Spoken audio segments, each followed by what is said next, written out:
அன்னைக்கு மாலை முத்து வயல்ல இருந்து வந்தப்ப எப்பவும் இல்லாத உற்சாகம். என்னடி, உன் முட்டையும் நெய்யும் என்னமோ பண்ணுது போலன்னு சிரிச்சான். கண்ணம்மா மனசுக்குள்ள சந்தோஷப்பட்டாங்க. அடுத்து கண்ணம்மா முத்துவ தினமும் காலையில 40 நிமிடம் நடைபயிற்சி போக சொன்னாங்க. இது உடம்புல ஆக்சிஜனை அதிகரிச்சு ஹார்மோன்களை தூண்டும்னு விளக்கினாங்க. முத்து முதல்ல தயங்கினாலும் கண்ணம்மா சொன்னதுக்காக ஒரு வாரம் ட்ரை பண்ணான்.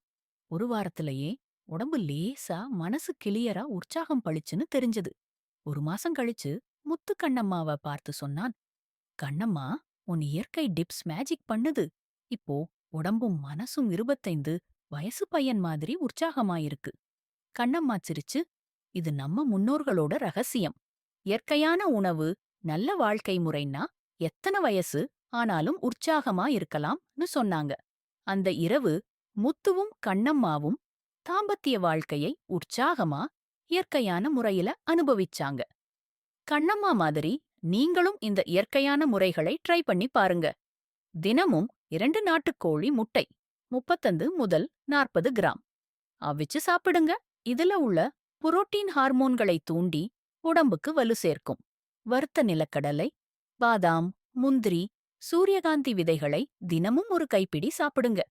இது 95% புரோட்டீனா மாறி உடம்புக்கு ஆற்றல் கொடுக்கும். சுத்தமான பசு நெய்யை உருக்கி சாப்பாட்டுல ஒரு ஸ்பூன் சேர்த்துக்கோங்க. இது நல்ல கொழுப்பு கொடுத்து ஹார்மோன்களை பேலன்ஸ் பண்ணும். தினமும் 40 நிமிஷம் நடைபயிற்சி போங்க. இது உடம்புல ஆக்சிஜனை அதிகரிச்சு டெஸ்டோஸ்டரான் ஹார்மோனை தூண்டும். யோகா, தியானம் பண்ணுங்க. மது, போதைப் பொருட்களை தவிருங்க. மனசு கிளியரா இருந்தா உடம்பும் உற்சாகமா இருக்கும். இந்த கதையும் டிப்ஸும் உங்களுக்கு பிடிச்சிருந்தா ஒரு லைக் பண்ணுங்க. மத்தவங்களுக்கு பயன்படும்னு நினைச்சா ஷேர் பண்ணுங்க. சப்ஸ்கிரைப் பண்ணி இன்னும் நிறைய ஆரோக்கிய டிப்ஸ் தெரிஞ்சுக்க எனக்கு ஹெல்ப் பண்ணுங்க. நான் உங்க பிரியா. மீண்டும் ஒரு கதையோட சந்திப்போம். நன்றி, வணக்கம்.